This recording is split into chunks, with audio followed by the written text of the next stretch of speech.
Hey, I'd like to welcome you to another episode of Money Matters Top Tips for Success, where each and every day I bring on new business owners, entrepreneurs, and executives and have them share their top tips for success with you. My name is Adam Torres. You can follow me on Instagram at AskAdamTorres. Keep up with my book releases, book tour schedule, signings, all that other good stuff. Always love to connect with you there. And as always, if you'd like to apply to become a co-author of one of my upcoming books, just head on over to the website, moneymatterstoptips.com, and click on Become an Author to apply. All right, so today I have Richard Encarnacion on the line, and he is the CEO over at the RDE Group, and he has a brand new book out called Beyond My Hood. Richard, welcome to the show. Thank you very much, Adam. I appreciate the introduction. Hey, I'm really excited to get into your new book, Beyond My Hood. But before we do that, let's get a little bit further into your background. So how did you get started in your career and in business?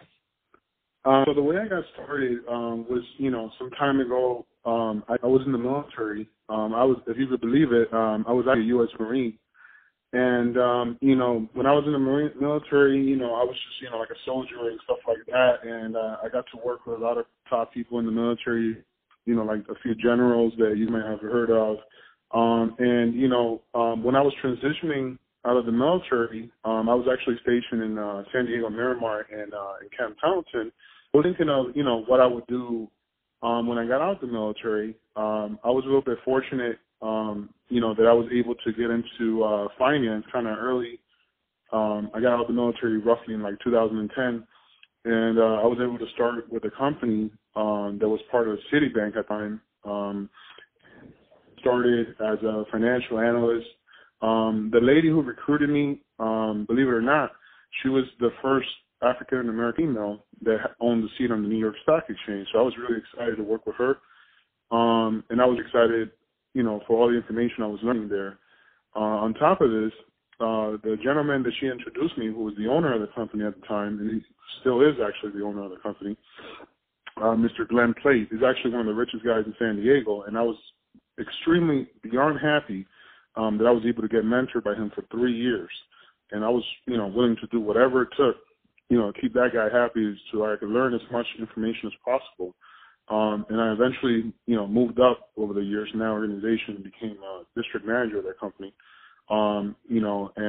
After which I worked in a few other organizations, including another company called Dot Studio.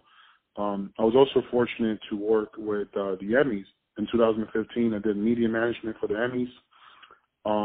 And I was able to do other important work as well with other organizations. I was briefly also an adjunct professor at the University of San Diego over in Old Town. And I had students, international students. So that's how I began my career in business and more into the entertainment industry. Let's before we get into the book, let's just briefly give us an overview of what you're doing over at the RDE Group now. Right now the RDE Group is, it's extremely exciting because we've been in business now for almost 6 years. Congratulations. That's a big deal. That's awesome. Thank you. We've done everything from working with small, independent films. We worked with a few known actors. Some of the projects that we have worked with include independent Canadian studios. We also developed some partnerships along the way with different organizations, giving back to the community, as well as, pushing the who we are in the industry and who people know who we are, and some of the projects that we've been able to work with. So we're extremely excited about the projects that we work with. We've worked with projects from not so well known producers in the industry and new producers, and then we have actually had the opportunity to work with more known producers and people who been nominated for Oscars and people who've made money in the entertainment industry. So it's really exciting to work in the entertainment industry, even if it's a small project or a really large, project. Most of the projects that we work on, they're in the independent market. We feel that's mostly our niche because on the bigger side of it, you have the major studio films. We feel that there's a lot of companies competing for that kind of space. But we've been really excited to work with the independent producers. We worked few years ago with a documentary called Riot, and the film was Kevin McLaughlin, and it was narrated by Andrew Wagner, who's an Academy Award-winning nominated actor, and we was happy to market that project and help them structure that project, and then eventually they got a distribution. So we were really excited about that. We're also looking forward to working with other independent film producers.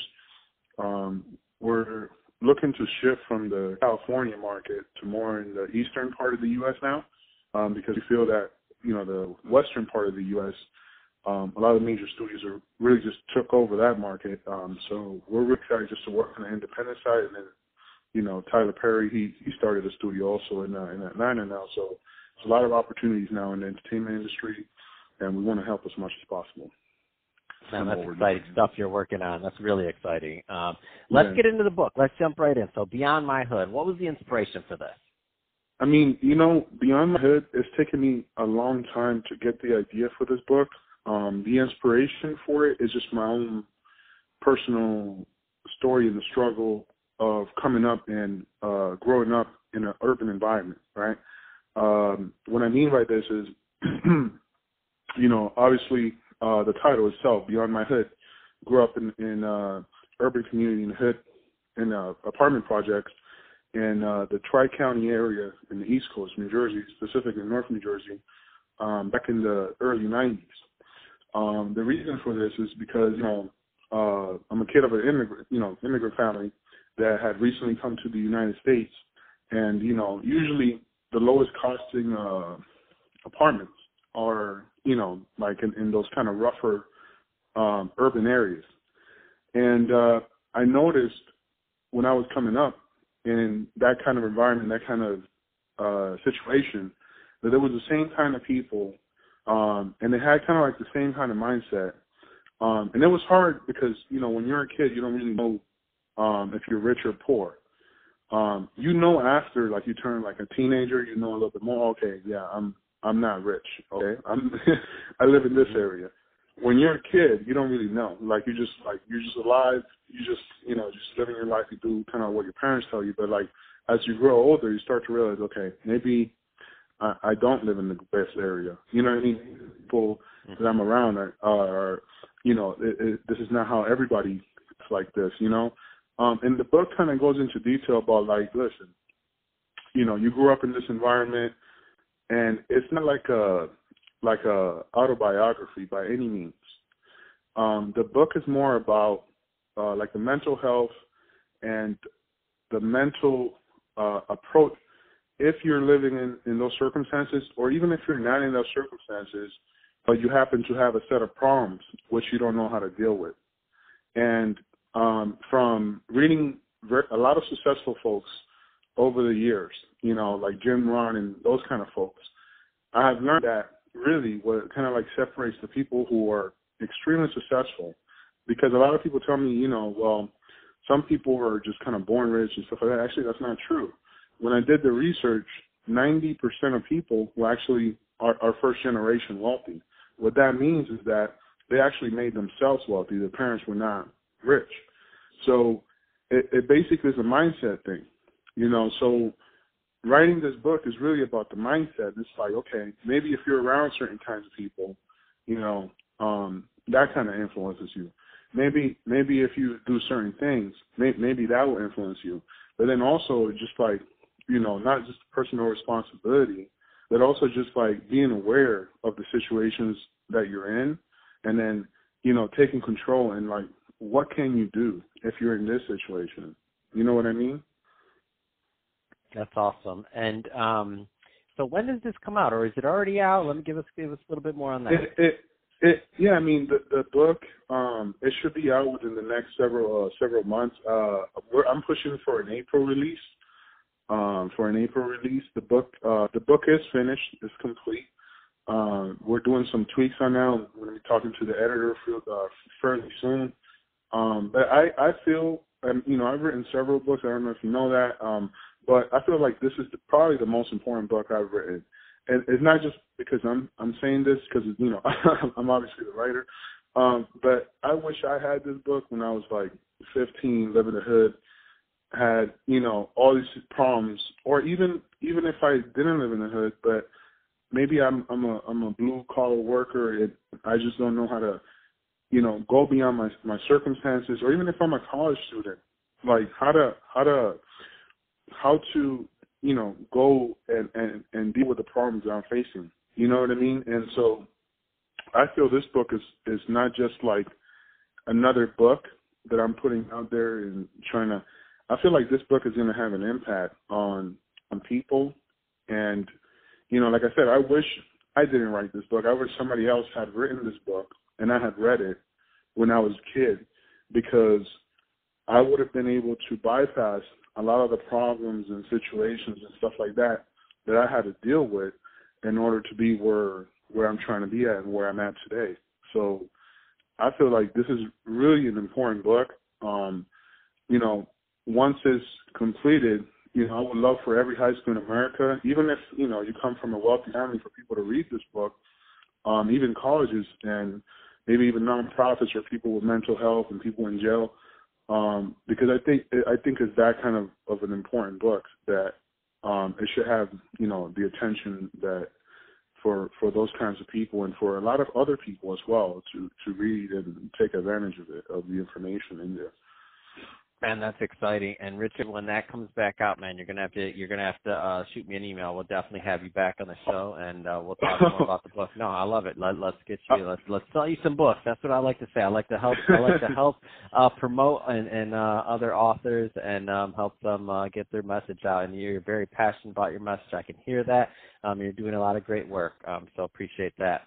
Absolutely, well, hey, Richard. Adam, okay. I'm going to definitely have you back here. But that being said, I could talk to you all day about this. But that's going to be our time for today. We're going to have you back on the show when the book comes out, and definitely we're going to throw in some links there, all that other good stuff, help you promote when it does come out.